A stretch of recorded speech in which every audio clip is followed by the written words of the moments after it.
People want to work. People want revolution. People want community. People want to be employed. And it's Christian, male, cis.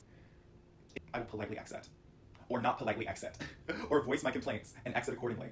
Suddenly I went into employment, and so I'm like, this is what we're rolling with? What will return? What will return? What will return? What will return? I did what? I experienced what? You did what to me?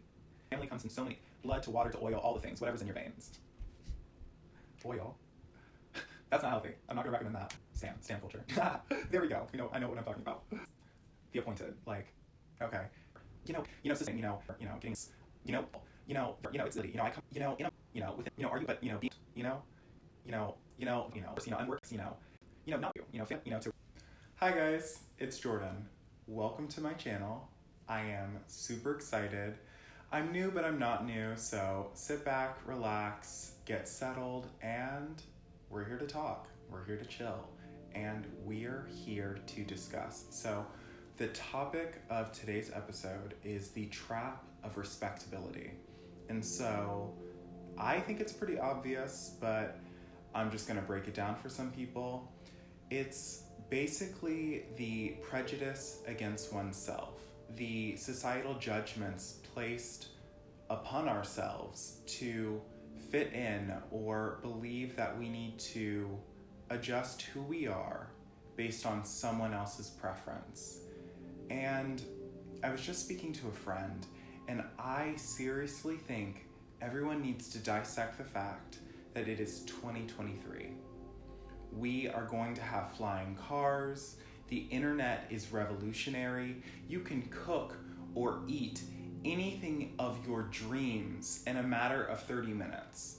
And yet, people care about what's happening with your hair, or maybe they have a misconception about your hair and think it needs to be a certain way based on their worldview. It's ridiculous. And so it's these kind of thoughts that spawn conversations in my head, at least, or in my circles, where people want to work, people want revolution, people want community, people want to be employed. Society should be thriving. This is not the episode for the health crisis.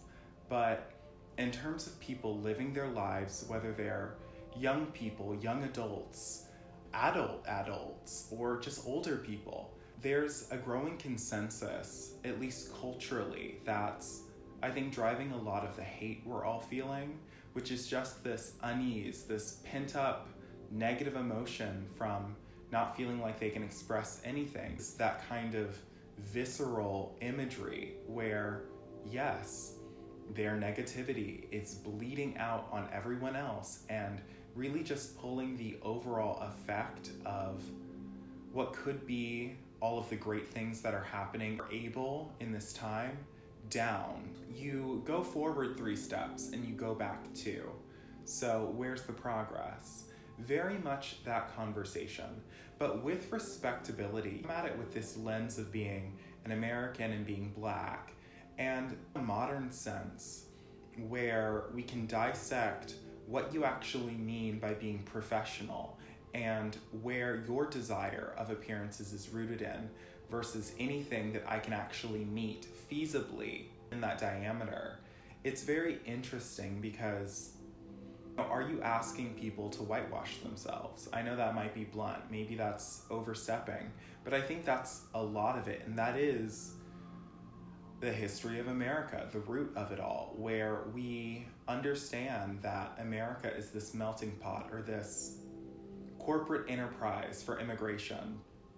And it's troubling because we're all supposed to be liberating ourselves, but that's not what's happening, and it's only working for the select few. And so the system becomes, okay, how are we going to dismantle this community to make sure that they don't rise to power, or they don't have the same equal foothold that they have in economy in order to shift what's really happening in this country. And yes, I'm talking about respectability, but it's the chains in which we're all bound to, being our own police officers in the sense, a police force, but internally. And I just think about the malice that builds up leaches out.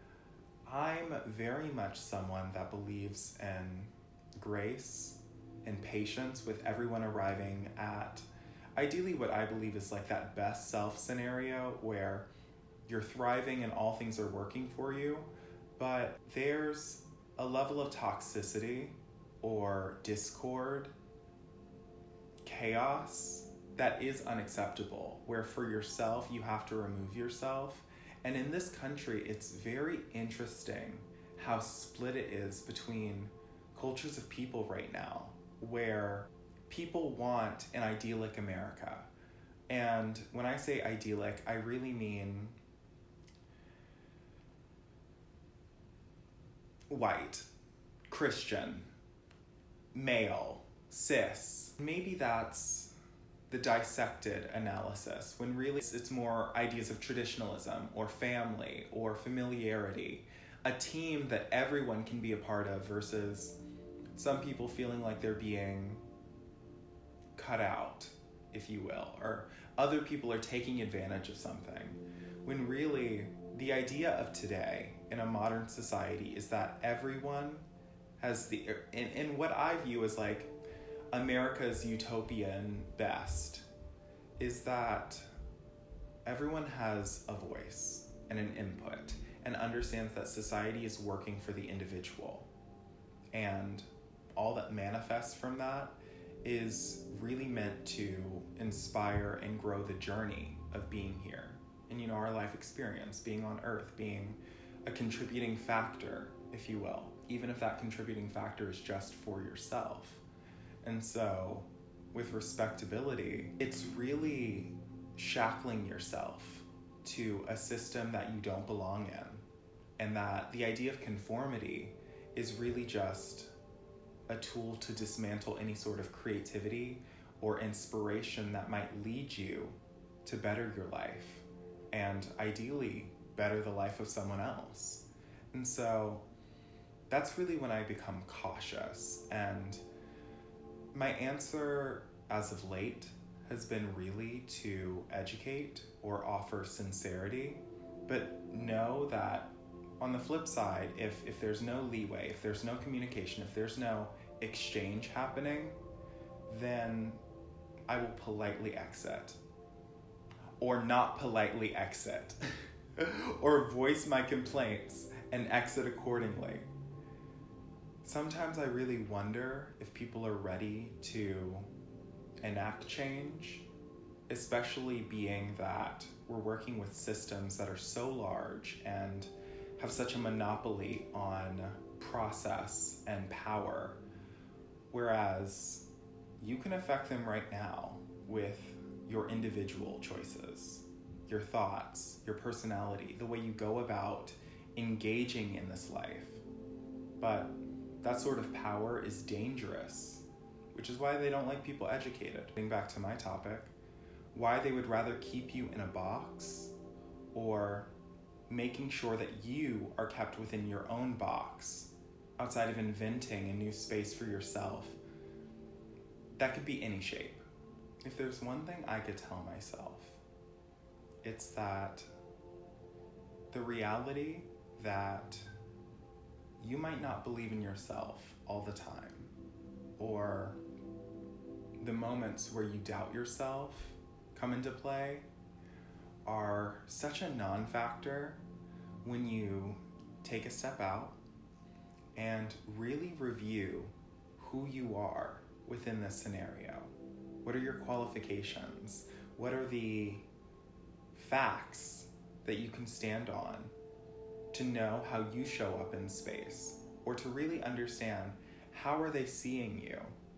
And maybe they're not seeing your qualifications, but they're seeing the traits culturally that come through in the way that you carry yourself. People are just threatened.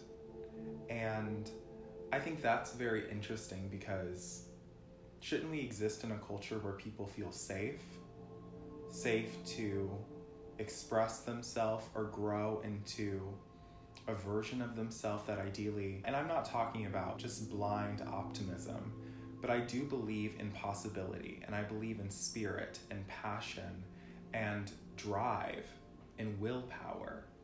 And those are qualities that a lot of people do not value right now. And I think it's because they're not investing in themselves as individuals. Who are you? What about you is creative? What about you is unmistakable?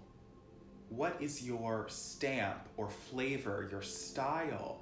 I feel like so many times in our day-to-day, we see carbon copies of ideas. A stamp, literally, that this person might connect with from a visual standpoint, but then there are layers to ideas or concepts of who you are and what you're worth. And that's really the level of depth in terms of someone's dedication that I'm really looking for in expression, and which is the antithesis of respectability. Because when you're an individual, you're not working for someone else. And maybe you are, but understanding your position within a system and the options available to you, whether you're in that system or able to remove yourself from that system, is something else entirely. And so really being able to enable yourself and be free to thrive in power. And maybe there will be hardships. Maybe you'll run into someone that, like I said earlier, is threatened. But knowing how to operate and hold your space in stillness or with an evenness that simply displays the facts of your excellence speaks a lot more versus what you look like. Everyone's going to have their too far point. But if you're your best self, your truest self, and you're going into a scenario being, like I said earlier, blind, but knowing where you stand on what you can contribute, more often than not, you're already winning. And so don't disenfranchise yourself when more often than not, they need you to be great. If you're great, it makes their life better. And maybe they'll get jealous. Maybe they'll get intimidated. But if it works for them, considering they're in a position to manage or disperse work, make it an asset to yourself. It's meaningful, and I think it really spawns from the idea of connection overall. It matters. It matters, it matters, it matters. And so when other people lash out, know that you've got a shield, or you're prepared to withstand that blow, because what will return is righteous fury. And I'm not wishing anyone, ill will, but we're all familiar with those situations where people are doing too much, or they're getting some kind of kick over making you the little man. And again, there's nothing wrong with being a short king, short queen, all of the above. You have value. And so a lot of times that reaction from people where they need to enforce rules, standards, ways to be able to enact societal violence against you. I was just telling my friend, sure, within a scenario, you might feel like your hands are tied, or that either you react like you deserve and remove yourself from the situation, or you hold space and demand the respect to continue and press them. That's really what I think surprises a lot of people when they get on their soapbox, when they arrive at some conclusion where they're deciding some factor in your life like they know you. No. A lot of times, it's a reflection of what's going on in their day or their life back at home. And so, making sure that they have this moment, this energy exchange, is enough that's going to get them through the day and have them thinking that they really did some kind of harm to you, some universal right, versus seeing you as someone accomplished, a colleague, and needing the respect and communication to make sure something goes right. Because a lot of times people are tripping and they forget, again, 2023, modern times. If you're gonna act crazy, there's gonna be a video, there's gonna be a write-up, there's going to be documentation. So let's just flat out say, if you're gonna act crazy, you're gonna get crazy results. You're gonna win crazy prizes, and I will be none the wiser. I will be gone. I did what? I experienced what? You did what to me? And a lot of people are not prepared for those repercussions. And so, don't forget who you are. Do not do it. If you flub, okay, cool. If something doesn't go your way, take a breath, figure out what's gonna push through, what's gonna get you from A to B. But with respectability and with people who think that they know you, you know you. Your loved ones know you. Family comes in so many, blood to water to oil, all the things. People that stan you, you have your people. And so making sure that you can stay in it to respond and, in my opinion, really get to the truth of it, reveal that madness, dismantle and dislayer the levels that they're willing to go in order to create a scene like this. Because that's really how I review respectability. I mean, it's an idea, it's a policement, you know, it's very citizen's arrest, but you look crazy. And if nobody believes you or sees your side, then you are crazy. And I don't mean in a mental sense. No, I'm very respectful. But people need to calm down. In 2023, we should not be talking about hair color. We shouldn't be talking about hair texture. We should, at the very least, be talking about personality, behavior, workplace culture, and the goals of the business. And I attribute a lot of that to where at least the brand or the main image in my mental space of respectability comes into fray, but it's a mess and we all deserve better. And my belief is that we're there, actually. We've arrived. We have so many generations that are really shaping the voice of what tomorrow is going to be, which of course I don't need to go any further, that's not this video, but the powers, the older ones, the appointed, like, okay, they're mad about it and they can't do anything about it because geriatric senators and congressmen, congresswomen, it's a mess. But respectability, at the end of the day, I'm American. Like, get into it. Come on. Thank you so much for watching this video. It was a holler. It was a hoot. It was a good time. We do what we do here. And so I had a good time. I know you had a good time. Like, subscribe, comment. We're in it to win it. And so have a good day, and I'll see you on my next video. Bye.